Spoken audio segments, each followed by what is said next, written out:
اهلا وسهلا بيكم. النهارده هنتعرف على اسعار الفراخ البيضة اليوم التلات 10 يناير 2023 في الاسواق.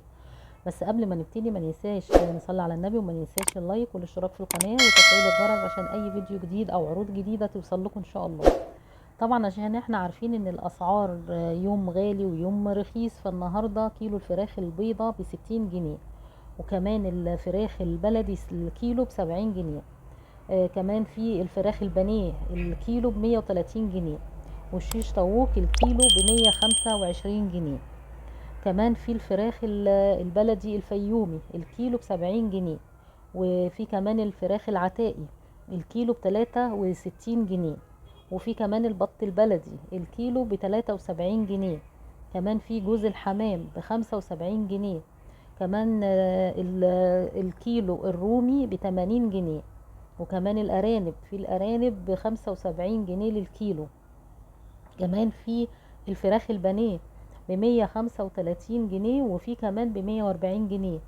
في الشيش طاووق ب130 جنيه للكيلو، والفراخ البلدي ب75 جنيه للكيلو. الفراخ البيضة ب63 جنيه.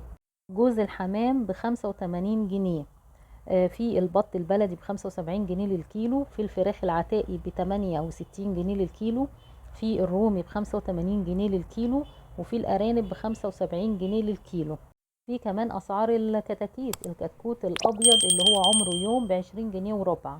في كمان الكتكوت الساسو اللي عمره يوم ب16 جنيه وربع.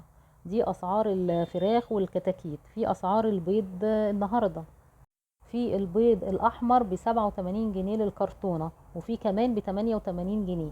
في كمان البيض البلدي الكرتونة ب95 جنيه، وفي كمان ب96 جنيه.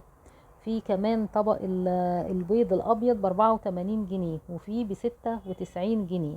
دي كانت أسعار البيض والفراخ النهاردة. ما تنسوش بقى اللايك والاشتراك في القناة وتفعيل الجرس عشان أي فيديو جديد أو عروض جديدة توصل لكم إن شاء الله. ومع السلامة.